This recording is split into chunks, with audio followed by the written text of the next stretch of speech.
Dzień dobry. Dzień dobry. Albo dobry wieczór. Albo dobry wieczór, jak zawsze, nie wiemy, kiedy nas oglądacie. Witamy w kolejnym podcaście Nieoczywiste, poświęconym nieoczywistym biografiom, a być może i innym wydarzeniom, które będziemy uznawały za interesujące, żeby się z Państwem podzielić. Jeśli dotychczas oglądaliście nasze rozmowy, nasz kanał na YouTubie czy w każdym innym medium, prosimy o subskrypcję i prosimy o polubienia i komentarze, a dzisiejszy odcinek poświęcamy Irenie Krzywickiej. Dlaczego Irce? Dlaczego chcemy o niej rozmawiać? Myślę, że to jest takie bardzo pytanie ciekawe. Tak, dlatego że nie wiem, czy Państwo widzieliście nasz odcinek o Boju Żeleńskim. Irena pojawiła się w jego życiu, a właściwie on w jej życiu się pojawił. No tak, wpadli na siebie po prostu. Wpadli na siebie. Bardzo nas zafascynowała jej postać i cały ten splot wydarzeń, który stał się ich udziałem. I postanowiłyśmy poświęcić trochę czasu jej i osobie, i jej dokonaniom, dlatego że podobnie jak Boj była prawdziwą aktywistką, Tak. Feministką, walczącą o prawa kobiet. Ale również literatką, bo tego nie można jej zarzucić. Była też recenzentką, była też, proszę Państwa, gorszycielką. No, uznawana była właśnie za gorszycielkę i nawet myślałam, że na koniec to powiem, ale nawet mam taki cytat, że chrońcie dzieci przed krzywicką, to było zdanie Tak. powtarzane bardzo często właśnie w różnego rodzaju środowiskach. A wiecie dlaczego chrońcie dzieci? Ponieważ wymachiwała swoimi majtkami jak czerwoną flagą. No więc tak na początek zaczęłyśmy. Tak, żeby dobrze wprowadzić i żeby dobrze zacząć, to taki krótki rys właśnie, jak ta Krzywicka się prezentowała w tym swoim czasie. Zawsze zaczynamy od rodziców, Tak prawda? Krzywicka urodziła się na Syberii w 1899 roku. Ojciec wraz z jej matką byli aktywistami, takimi socjalistami i z tego powodu zostali zesłani właśnie na Sybir. Dokładnie, bo byli to tacy spolonizowani, lewicujący inteligenci Żydzi, prawda? Tak jest. I on trafił właśnie do tego Jenisejska na Tak. Syberię i ona tam przychodzi na świat. Tak, mama była dentystką, ale głównie udzielała się jako nauczycielka języka polskiego i po kilku latach pobytu na Syberii udało im się wrócić do Polski. No i niestety ojciec Ireny bardzo szybko zmarł, ponieważ po powrocie znów był uwięziony i rozwinęła się u niego gruźlica. W związku z czym Irena jako młoda dziewczyna została pozbawiona ojca, natomiast z mamą była związana do końca życia matki. Były bardzo z sobą związane. Mama była osobą światłą, aczkolwiek nie do końca. Jeżeli to być może też Państwu o tym opowiemy, mam taką nadzieję. Niemniej wychowywała Irenę w takim jakby socjalistycznym duchu, chcąc, żeby była to osoba światła, ale był to taki modernistyczny socjalizm, tak bym to można było nazwać. Chciała, żeby była osobą światłą, pomagającą, zauważającą problemy ludzkie, ale również niezwykle ważne dla niej było wykształcenie córki. Tak, i też Irena w którymś momencie mówiła, że zawdzięcza matce bardzo taką silną postawę i matka pokazywała jej, że pochodzenie żydowskie to nie jest powód do wstydu. Ona się czuła z tym bardzo dobrze później na życie, powiedziałabym, dlatego, że właśnie matka wyposażyła ją w taką pewność siebie, Taką charyzmę, w takie dobre podejście do świata i do ludzi, także nie czuła się nigdy jakby z drugiego szeregu czy gorzej, więc to na pewno mamie zawdzięcza. A ojciec zmarł, jak Irena miała 6 lat, czyli była w sumie małą dziewczynką. Właśnie prawda? to powiedziałam, że bardzo wcześnie straciła ojca. No w każdym razie w Warszawie wylądowali z powrotem. Irena poszła do elitarnej szkoły średniej dla panien, gdzie panowała atmosfera tak zwanej względnej tolerancji. Jak sama później wspominała, a następnie studiowała polonistykę. Tak, na Uniwersytecie Warszawskim i to jest chyba taki, wydaje mi się, klucz do tego, żeby później sprawdzać się właśnie w tej roli literata Tak. i publicysty. Także miała dobry warsztat, bo wyniesiony właśnie ze studiów kierunkowych, prawda? Czyli to Tak. w przypadku Boja było zupełnie inaczej.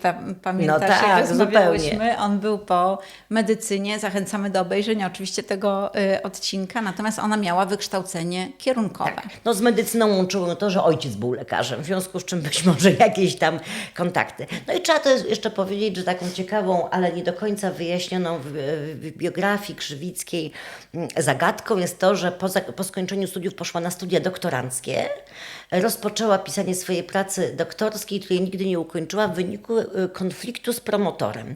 I w kilku miejscach, gdzie czytając i zgłębiając tę lekturę, wszyscy biografowie piszą, że ten konflikt nie został do dzisiaj wyjaśniony. W związku z czym no, tylko domysły mogą być, co było powodem, nikt nie wie, niemniej tego doktoratu nie kończy, ale świadczy to o tym, że miała pewne zapędy takie naukowe. I ambicje, prawda? I ambicje, naukowe, tak. To rzeczywiście, no chociaż nieukończenie doktoratu, wydaje mi się, że tam czytałam, że ona już miała praktycznie cały ukończony, tylko w ogóle chyba nie broniła go. Nie No był podchodziła do konflikt tego, z promotorem. Ale to nie wszyscy podążają tą ścieżką, którą sobie gdzieś tam wyznaczyli, bo wiadomo, że czasami warto zmienić i po prostu Oczywiście. wybrać coś innego. Ona później dosyć wcześnie, bo ma 20, chyba 4 lata, wychodzi za mąż. Z przyjaźni, a nie miłości. No właśnie. I bardziej z zauroczenia teściem, czyli Tak. przyszłym teściem, Ludwikiem Krzywickim, który no, był znanym i bardzo szanowanym socjologiem. No ale swojego męża też bardzo ceniła, lubiła i pod koniec chyba swojego życia nawet powiedziała, że to było bardzo dobre małżeństwo. Może nie monogamistyczne. No ona nie była prawda? zwolenniczką monogami. Ale było bardzo, bardzo udane i oni chyba sobie we dwójkę, no tak jak zrozumiałam, czytając różne źródła, dali takie przyzwolenie na otwarty związek, bo ona jednak była zwolenniczką otwartego związku, bo ona tuż po ślubie wyjeżdża na Korsykę w towarzystwie poety, którego zresztą wiersze tłumaczyła. Niemieckiego poety, tak. Tak, poety Waltera Hassenhewera. Przepraszam, że tak przeciągam to nazwisko, ale zapisałam sobie tak nieczytelnie. I on to akceptuje, w ogóle nie ma z tym jakiegoś akceptuję, większego... aczkolwiek też dotarłam do takich informacji, że jednak był zazdrosny i on chyba bardziej zdecydowanie kochał Ilkę niż Ilka jego. Szanowali się obydwoje faktycznie i byli chyba faktycznie dobrym małżeństwem koniec końców. No w końcu mieli też dwóch synów. Niezależnie od wszystkiego. Natomiast jemu tak łatwo to nie przychodziło. Jemu tak łatwo to nie przyszło. On pisał do niej listy. Te listy gdzieś tam się w pewnym momencie zachowały. No niemniej Irena mu przypominała, że takie sobie dali przyzwolenie. A to przyzwolenie może też wynikać, tak sobie później pomyślałam, z okoliczności, w jakich Irena wyszła za mąż, dlatego że spotkała właśnie swego męża. No, w pewien sposób tam musieli się jakoś zakochać czy zauroczyć sobą, przy czym planowali już ślub i przed datą ślubu no jej mąż postanowił, no doszło do zdrady jak gdyby jeszcze przedmałżeńskiej, w wyniku czego Krzywicki zaraził się rzeżączką. I ta rzeżączka wywołała oburzenie wśród jego rodziców. Jego mama zresztą była też Żydówką, ojciec nie, ale nawet mimo, że był takim socjologiem bardzo uznanym, światłym człowiekiem, do końca rodzice nie mogli mu tego wybaczyć. Natomiast Irena przyszła i powiedziała, no trudno, no tak się zdarza, przytuliła i też niektórzy biografowie mówią, że być może w wyniku tego, że ona zaakceptowała ten związek jak gdyby po tej zdradzie przedmałżeńskiej, miał taki dług wdzięczności i z którego ona skorzystała. Tak, i również zresztą ona też pisała chyba właśnie w Wyznaniach Gorszycielki, do takiej informacji dotarłam, że Ona, mimo że była wychowana w takim właśnie lewicowym nurcie, była przeciwniczką tej monogamii, zresztą możemy powiedzieć, że przeszli razem z mężem na luteranizm przed ślubem po to, żeby mu ewentualnie wziąć łatwo rozwód. W związku dokładnie. z czym też kwestie religii traktowali, bym powiedziała, bardziej instrumentalnie niż jako faktycznie wiarę i związek z Bogiem. To bardzo nie mogła też do końca przeżyć tego, że była dziewicą i tak bardzo długo do momentu ślubu, mimo że głosiła wolność, miała takie bardzo wolne i faktycznie jej mąż był pierwszym mężczyzną w jej życiu. I też w swoich gdzieś tam pamiętnikach, listach i różnych wywiadach mówiła, że zrozumiała, że pokazał jej zmysłowość, niemniej uniesienia miłosnego nie dał jej, przynajmniej na początku związku, ponieważ był to bardziej małżeństwo właśnie z przyjaźni, niźli z miłości, więc to już sama, i teraz tak, mogłybyśmy to nad tym się zastanowić chwilę. No bo tak, małżeństwo koniec końców bardzo dobre, tak? Dwoje dzieci. Na pewno długoletnie. Długoletnie, tak, bo w końcu na początku wojny Krzywicki zginął, prawdopodobnie w Katyniu. No prawdopodobnie, tak. I teraz pytanie, czy ta miłość jest najważniejsza, czy przyjaźń właśnie w związku jest najważniejsza, prawda? To już jest oczywiście pytanie wykraczające poza biografię retoryczne, tak. ale można się nad tym zastanowić, że para takich bardzo wolnych ludzi, czy rozwiązłych, trudno powiedzieć, tak, no bo właściwie to tak zależy od tego, jakbyśmy na to patrzyli. Myślę, że kluczem tutaj do tego jest wzajemna akceptacja. To Akceptacja. znaczy te granice zawsze ustawia się, przynajmniej ja mam takie podejście i taką ocenę, że zawsze ustawia się tak, żeby to dwie osoby akceptowały i czuły się z tym dobrze. Jeśli czują się niedobrze, no to wiadomo, że to jest już za daleko, prawda, o jakiś krok. Znaczy jak gdyby możemy z tego taki ogólny wniosek wysunąć, że trudno jest też oceniać inne związki, bo najważniejsze jest to, żeby ten związek między sobą był dobry i akceptowalny, prawda? Od tych ocen w ogóle bym uciekała. My staramy się oczywiście gdzieś znajdować różnego rodzaju ciekawe aspekty, które mogą powodować, czy są takim nośnikiem wpływu na życie tych naszych bohaterów, o których opowiadamy, i wyciągać jakieś ciekawe elementy, które też mogą być właśnie nośnikiem jakiejś wiedzy i edukacji, czy takiego po prostu impulsu do życia, że jednak można i tak, prawda, bo to myślę, że te biografie są w ogóle takim źródłem bardzo ciekawych inspiracji życiowych. No ale te oceny, to zawsze są czarno-białe. Tak, mówiłyśmy przy którymś z odcinków, że jednak czerń i biel w życiu, to nie są te kolory, nie, to prawda? nie są te kolory. Właśnie. Ale chciałabym jeszcze powiedzieć, bo tutaj mówimy już, że ona się zdecydowała na małżeństwo w miarę otwarte, oczywiście skończyła studia. Wszystko to działo się i to warto podkreślić w okresie secesji, czyli ona była jeszcze w czasie młodą dziewczyną, taką powiedziałabym rebeliantką i walczącą o prawa kobiet, czy wchodzącą w ogóle w to dorosłe życie, w momencie, kiedy były gorsety, pióra, kapelusze, więc wyobraźmy sobie, jaki był kontrast pomiędzy tym społecznym, takim jeszcze przyzwoleniem i takim patrzeniem na to, co wolno, a czego nie wolno, a tym, co ona już zaczęła reprezentować. No i potem wkracza epoka, w której na przykład Chanel, prawda, dominuje i pokazuje różnego rodzaju nurty. Przede wszystkim skraca spódnicę, ścina kobietom włosy, prawda? Pali I papierosy. Krzywicka idzie w to w pierwszej kolejności. Absolutnie, 28 rok, ona ścina włosy właśnie i mówi też, że jest to bardzo szczęśliwy okres w jej życiu. Ona jest po urodzeniu syna Piotrusia, bo Piotruś rodzi się rok wcześniej, w 27 roku. I z tej jej wyliczanki właśnie szczęśliwości, szczęśliwy rok dla Krzywickiej oznacza, że ma miłość swojego życia, czyli Boja, którego już spotkała i jest elementem bardzo istotnym. Będąc w ciąży zresztą spotkała. Jej życia uczuciowego. Ma Piotrusia, ukochane dziecko, wytęsknione, wymarzone. Ma męża, który nagle zaczął lepiej zarabiać, więc są w dobrej sytuacji majątkowej. Oni zresztą chyba kupili wtedy dom w Podkowie Leśnej, który... Wybudowali chyba w ogóle ten Czy nawet tam. wybudowali Tak. właśnie. Piękny, jakiś modernistyczny modernistyczny, no taki letni dom, ale już w takim modernistycznym stylu, więc no jej kariera też zaczyna powoli tak rozkwitać i nabierać tego rozpędu, więc ocenia w ogóle ten 28 rok jako absolutnie najszczęśliwszy rok w jej życiu. Ja bym jeszcze chciała może tak dodać, żeby tak dopełnić jak gdyby tego jej życiorysu, że mówimy tutaj, że 28 rok jest bardzo szczęśliwą już kobietą z domem, dzieckiem, mężem i miłością swego życia, ale pierwsze lata oni przeżywają z Krzywickim w takiej, no może nie skrajnej biedzie, ale w bardzo, Ale skromnie bardzo skromnie.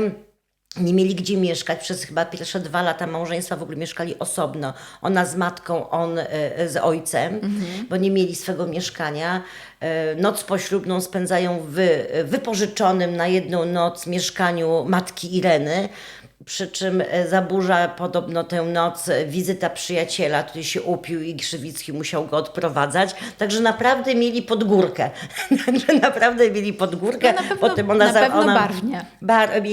Tak właśnie gdzieś tutaj wyczytałam, że któryś biograf pisze, że jak większość mieszkań inteligenckich owego czasu była u nich w domu bieda i antyki. Czyli klasyka, prawda? Klasyka. W 1937 roku, czyli już no, dużo później, bo byłyśmy w 28, w 1937, przychodzi na świat jej drugi syn Andrzej. Ale wiesz co, Aniu, zapomniałyśmy powiedzieć, bo ja myślę, że to jest bardzo ważne dla jej przyszłości, że ona pierwsze dziecko poddała się aborcji. Bo ona zaszła w ciążę tuż po ślubie, nie mieli gdzie mieszkać i ona poddała się aborcji. I w kamienicy, w której mieszkała, 3 osoby też poddały się, znaczy 3 kobiety poddały się aborcji, z czego bodajże 2 zginęły bądź przypłaciły to ciężką chorobą. I później jej walka o prawo kobiet do aborcji, między innymi mówią biografowie, że z tego wynika. A ta jej aborcja była świadoma, ponieważ ona nie była, nie była w stanie razem z mężem dać temu dziecku takich warunków do życia, jakie chcieliby dać, jakie później dali Piotrowi i Andrzejowi. W związku z czym myślę, że to jest bardzo ważny element jej tutaj. No, tak naprawdę w 27 roku po urodzeniu Piotrusia, kilka lat później, ona zakłada tą klinikę świadomego macierzyństwa, którą zakłada z Bojem. Opowiadaliśmy o tym, prawda? Opowiadałyśmy przy tym poprzednim odcinku. I tam w tej poradni, właśnie nie klinika, tylko taka poradnia, no, propaguje też i uczy właśnie i antykoncepcji i tego, jak sobie w odpowiedni sposób radzić z planowaniem macierzyństwa. No ale później przychodzi na świat Andrzej, czyli 37 rok i ona no, jest właściwie no, spełnioną matką, już jest literatką, pisze te reportaże sądowe, bo ona też bardzo istotnie zasłynęła chyba w obronie tej Gorgonowej, czyli cała sprawa Gorgonowej, gdzie ona pisała właśnie o kobiecie, która została oskarżona o morderstwo, ale... Świetny film. Ale absolutnie staje w jej obronie i tam przyjmuje taką polemikę w związku właśnie z obroną tej reportaż. postaci. Ona była za to bardzo chwalona. Do dzisiaj właściwie uważa się, że reporter... Jedna z najbardziej takich docenionych jej Świetny jej też prac. film był fabularny, no to już stary, myślę, że ma z 30 lat ten film, Nie 20, widziałam. nie wie, to serdecznie polecam. Z Ewą Dałkowską, naprawdę świetny film. Więc to wydaje mi się, że też warto podkreślić. Natomiast, czyli ona w ogóle kwitnie, wszystko się bardzo jej dobrze układa. W 30 roku jeszcze, bo to było troszeczkę wcześniej, prawda, kiedy był ten jej debiut, teraz mi się tak skojarzyło, żeby też o tym powiedzieć, bo ona napisała taką powieść, właściwie opowiadanie, Pierwsza krew. Tak. No, po to, żeby pokazać, oswoić i opowiedzieć, z czym zmagają się kobiety, o menstruacji, o tym, jak oswajać ciało, więc to było bardzo takie no, nietypowe, właściwie bardzo odważne, żeby o tym pisać, ale to się spotkało z taką krytyką, bo jeden z literatów uznanych, już nie będę tutaj mówiła, który powiedział, że tytuł tego nadawałby się na tytuł miesięcznika, więc tak sobie zażartował Dość zgrabnie muszę powiedzieć. Tak. Ale to zapamiętałam, bo to bardzo mi przypadło do gustu. Ale ona faktycznie zaczęła poruszać takie różne kontrowersyjne tematy, kontrowersyjne wówczas, bo dzisiaj no wiadomo, że dziewczęta szczególnie są już dużo bardziej świadome, chociaż współczesna akcja wycofywania i zabraniania dzieciom uczestniczenia na edukację zdrowotną wydaje się być ciekawym podejściem. Może by trzeba było odesłać Państwa do reportaży Krzywickiej Na i przykład, Boja. na przykład, no I Boja. właśnie.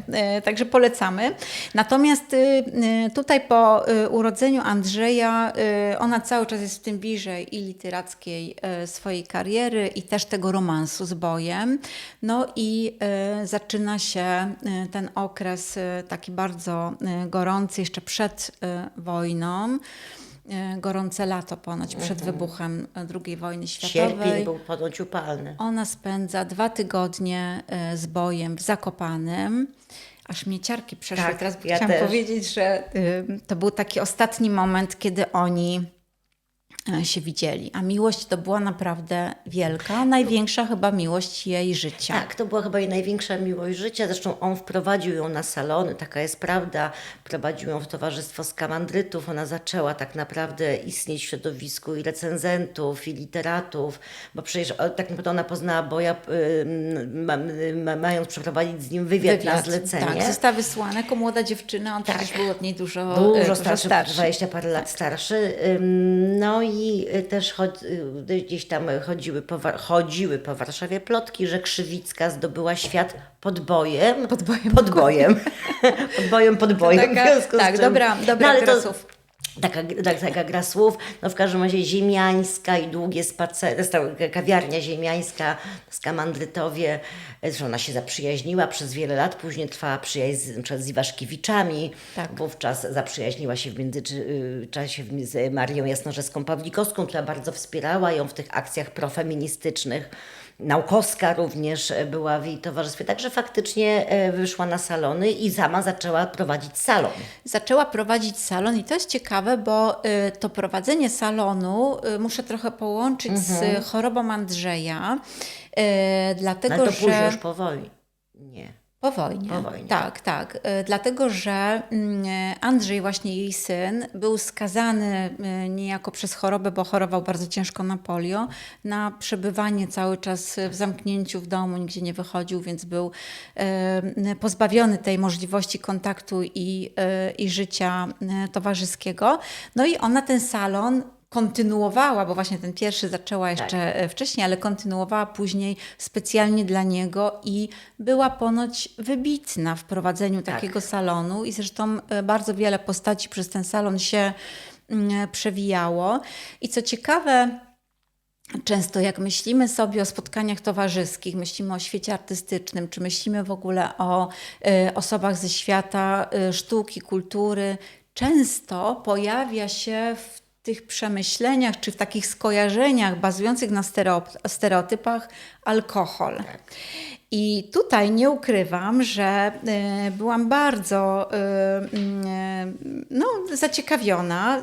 Zapisałam sobie, cytat z jednej z biografii, który odnosił się właśnie do tego, że Krzywicka w ogóle nie piła i nie częstowała gości alkoholu. Tak, ponieważ ona uważała, że w ogóle prowadzenie rozmowy czy zajmowanie się ciekawymi zajęciami było niejako stało w sprzeczności z piciem alkoholu. I ona alkohol właśnie traktowała surowo jako rozrywkę ludzi smutnych, nie mających sobie nic do powiedzenia.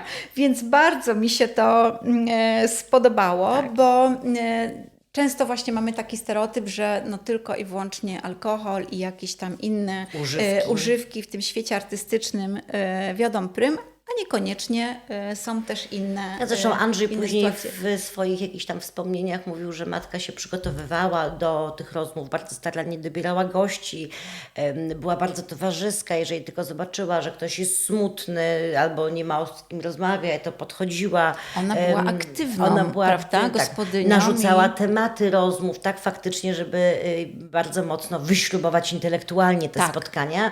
No i szczerze powiedziawszy, taki salon, no mnie by się Mnie się to marzył. szalenie No. podoba, bardzo mi się to podoba i uważam, że w ogóle spotykanie się po to, żeby kultywować raz, że rozmowę, prawda, i sposób w ogóle prowadzenia takiego dyskursu wzajemnego, żeby czegoś się też od siebie dowiedzieć, a dwa, spotykać się z ciekawymi ludźmi. Ona w ogóle lubiła ciekawych ludzi i osoby, które były nieciekawe, no niestety spychała gdzieś tam na margines i stara się z nimi kontaktów nie mieć, bo ona jednak się syciła, nawet doczytałam, takie było określenie, że ona była taką snopką przedwojenną, ale snopką właśnie w takim rozumieniu nie na materialne dobra, tylko właśnie na intelekt, na jakiś dorobek intelektualny. No, tak Więc została to też wychowana, prawda? absolutnie, Też została tak wychowana, świetna szkoła dla panien, dobry uniwersytet, polonistyka przed wojną, przecież to były świetne, naprawdę bardzo prestiżowe Tak. studia. W Więc związku to z czym bardzo, ojciec lekarz, czyli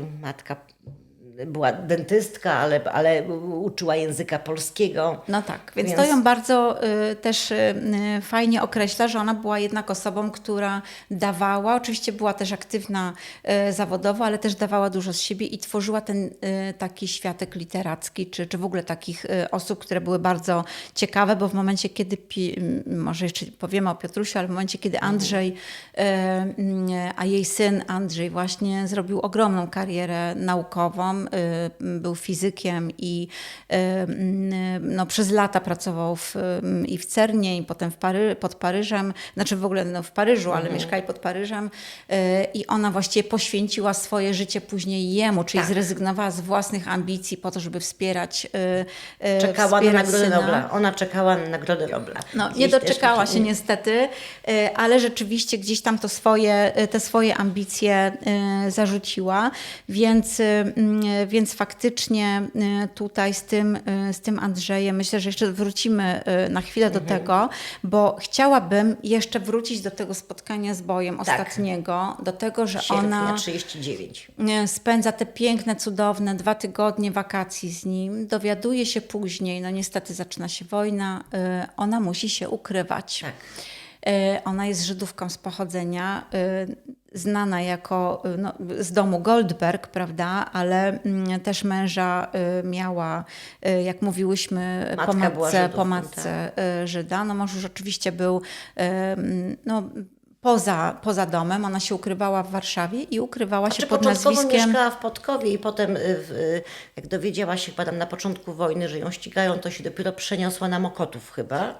W różnych miejscach podobno mieszkała, tak, pod nazwiskiem Piotrowska. Piotrowska, Tak. tak. I ona się ukrywała i wzruszyła mnie też taka historia, którą doczytałam, że bardzo wiele osób, które jej no, towarzyszyły w czasie wojny, wiedziało o tym, ale udawali wszyscy, że to jest pani Piotrowska. Natomiast zdecydowanie ona sama podjęła decyzję, że ona nie pójdzie do getta. Tak. Co było bez wątpienia dobrą decyzją, bo dożyła 95 lat. Dokładnie. Prawdopodobnie w tym getcie Nie by nie przeżyłaby. przeżyła, albo jej życie by wyglądało zupełnie inaczej. Natomiast jeszcze warto może powiedzieć, że też podczas wojny pomagała jej w ukrywaniu się żona Boja. Zofia Parańska, która jej tam gdzieś też pomagała i Waszkiewiczowi jej bardzo pomagali. Tak, także no, na pewno był to bardzo trudny okres. Ale patrz, jakie to jest piękne, że masz romans z mężem, a potem jego kochankę, jak gdyby żona wspomaga przez całą wojnę, wiedząc już, że mąż nie żyje, prawda? Tak.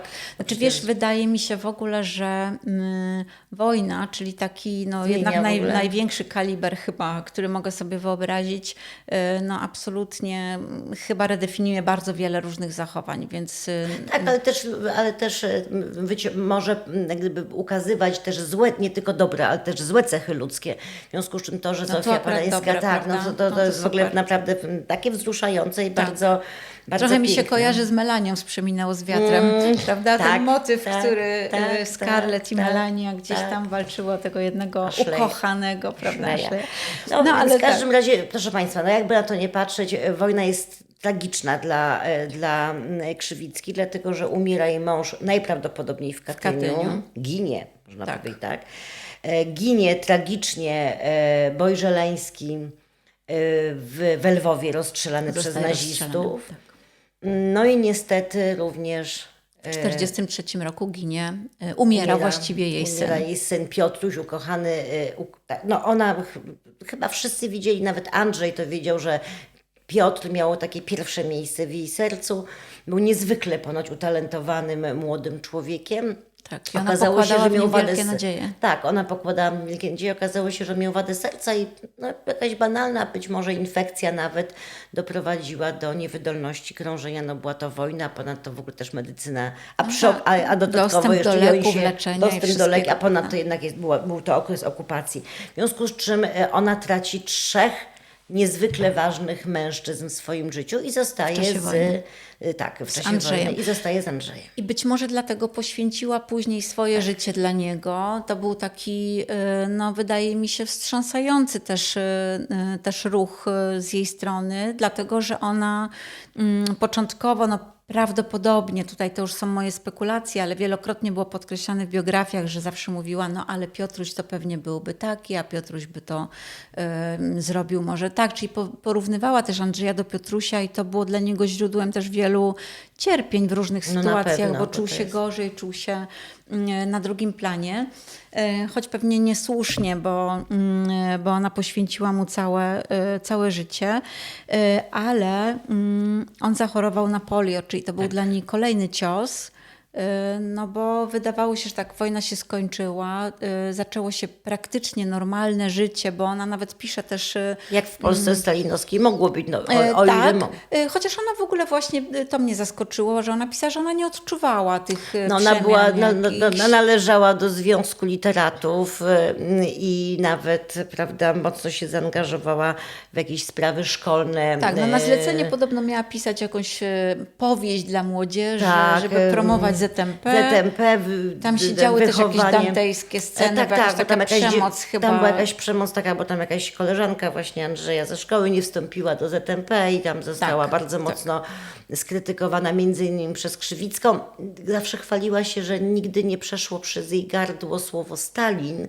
I nigdy nie była na pochodzie pierwszomajowym. Ale ponoć. na temat Bieruta pisała jakieś tam bardzo ciekawe i takie bałwochwalcze artykuły. Później tego żałowała, w związku z czym no, próbowała się ułożyć w tym powojennym życiu.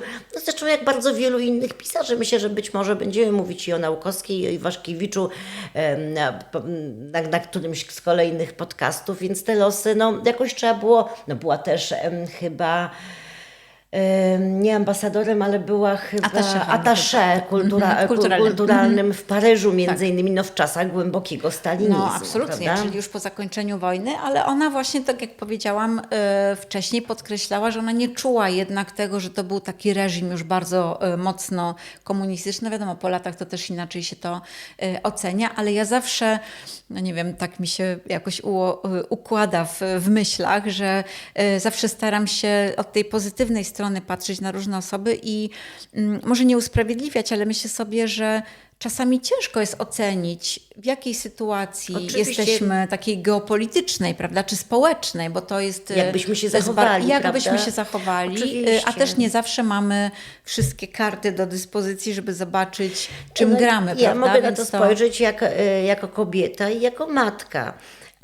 Ona została z synem, który zachorował i ze starą matką i musiała ich wszystkich utrzymać. Dokładnie. Musiała ich wyżywić, chciała dać wykształcenie. Już widziała, że Andrzej jest bardzo zdolny w przedmiotach ścisłych.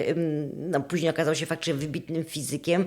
No więc robiła wszystko, co w jej mocy, żeby tutaj dać dziecku też wykształcenie. Na to możemy też w ten sposób spojrzeć. Oczywiście nie możemy nigdy mówić nigdy i zawsze, jeżeli nie będziemy w takiej sytuacji.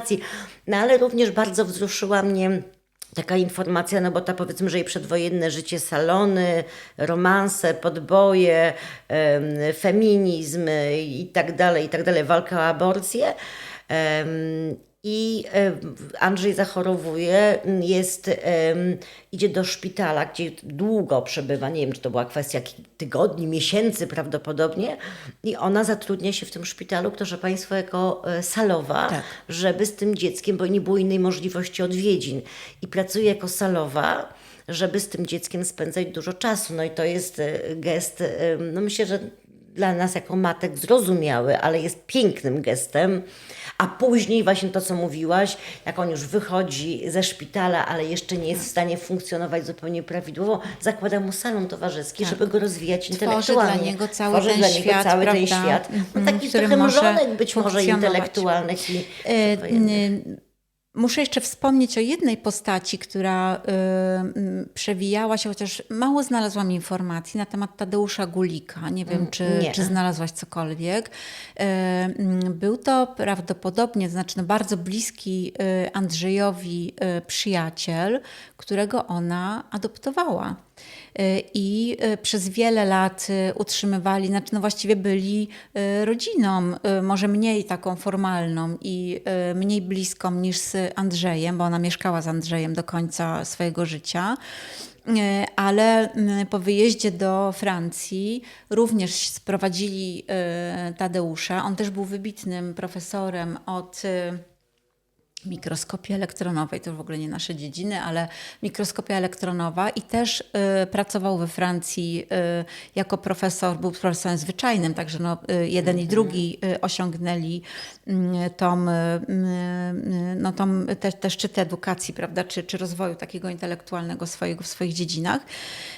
Więc ten Tadeusz Gulik, też to był taki krok z jej strony, żeby właśnie Andrzej miał kogoś bliskiego i taką osobę.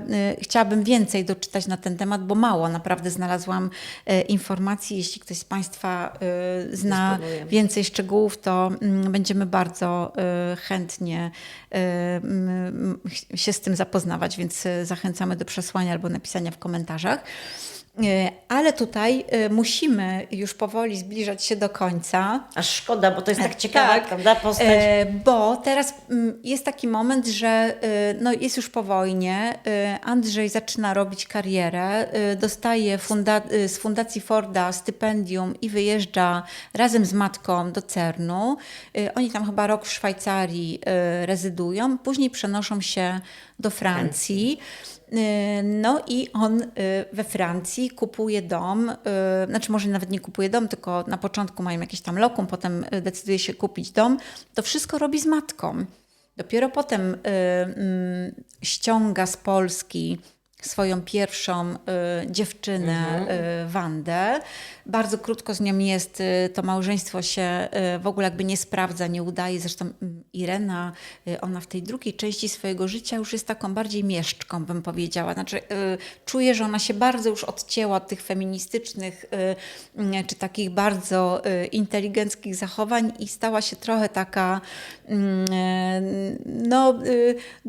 dwa oblicza miała. To znaczy co innego głosiła, jeśli chodzi o ten feminizm, a co innego mówiła sobie w czterech ścianach i komentowała. Chciała mieć ułożony dom, ułożone życie. Absolutnie.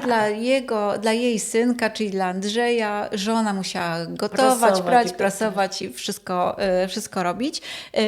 Będąc jednocześnie tą feministką, prawda, rozwijającą się na dowolnym polu. Bo to na nasze dzieci patrzymy zupełnie inaczej niż na cudze, prawda?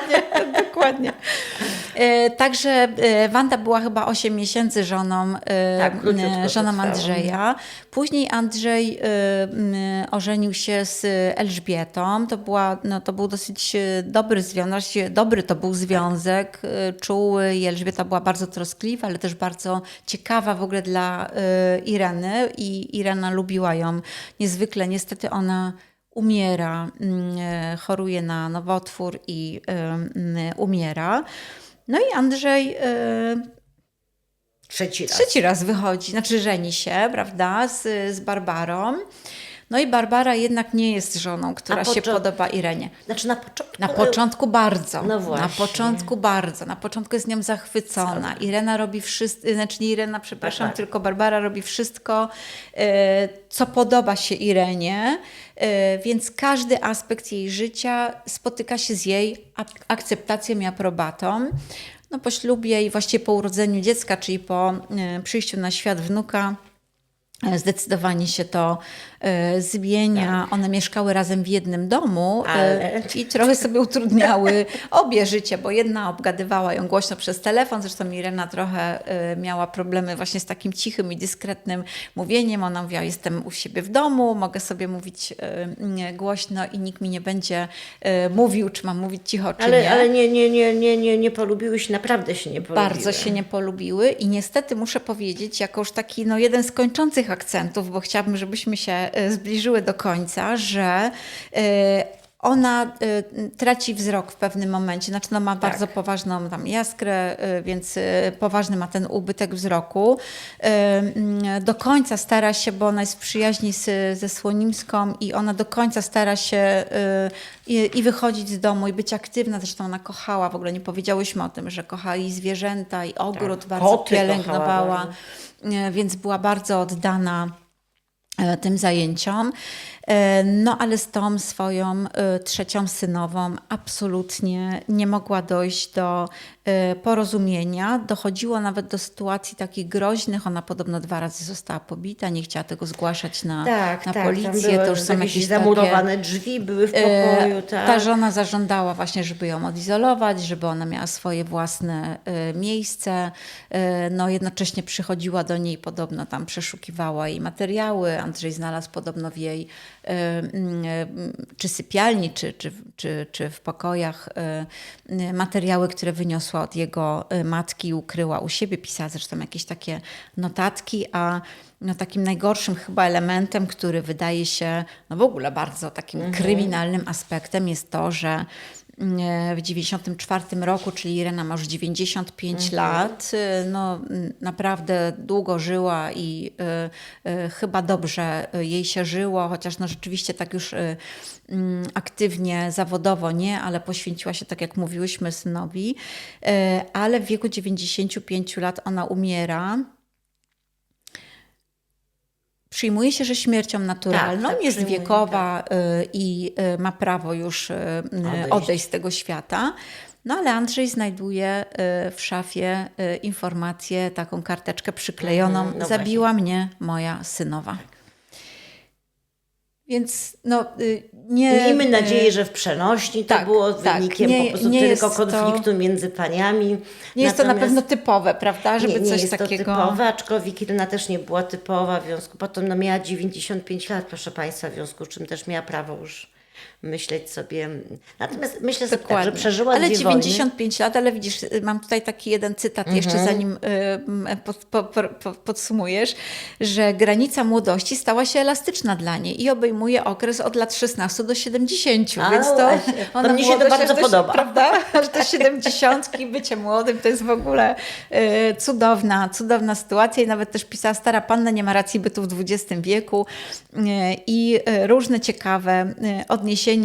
Naprawdę miała bardzo też sprawny język, chociaż tak jak mówiłam, przyszedł ten moment takiej trochę dwulicowości, gdzie ona no, z jednej strony propagowała feminizm, trochę inaczej o tym mówiła w domu. Też jeżeli chodzi o Żydów, to ona się podobno no, w ogóle nie przejmowała tym swoim pochodzeniem za bardzo. Bo jej matka uważała, że Żydzi powinni się asymilować. Tak, a jednocześnie mówiła, no on jest przystojny mimo, że Żyd, prawda? Czyli miała takie określenia pejoratywne, więc wydaje mi się, że w ogóle była bardzo barwną postacią. No, przeżyła 2 wojny, straciła 3 mężczyzn. Feministka, matka, żona, kochanka, literatka, też tłumaczka, bo ona też tłumaczyła książki, recenzentka też, dziennikarka. No, jej książki próby czasu chyba nie przetrwały. Chociaż czytałam opinię, ponieważ część książek jest dostępna i ona po wojnie napisała jeszcze jedną książkę, właściwie jedyną, którą po wojnie wydała, czyli Wichura i Trzciny. I sprawdzałam sobie w internecie opinie czytelników i są bardzo, no niektóre nawet wzruszające, muszę powiedzieć. Ona wiem, że też napisała biografię swojego teścia, ale ona była mocno... I swoją w ogóle też autobiografię, no, prawda? No więc właśnie to chciałam Czyli powiedzieć, że Wyznania właśnie jej gorszycielki. Wyznania gorszycielki, myślę, że to jest świetna lektura w ogóle, aby poznać międzywojnie, skamandrytów, tamtejsze obyczaje. Napisała bardzo barwnym językiem. Ja ją po raz pierwszy czytałam, powiem szczerze, bardzo wiele lat temu.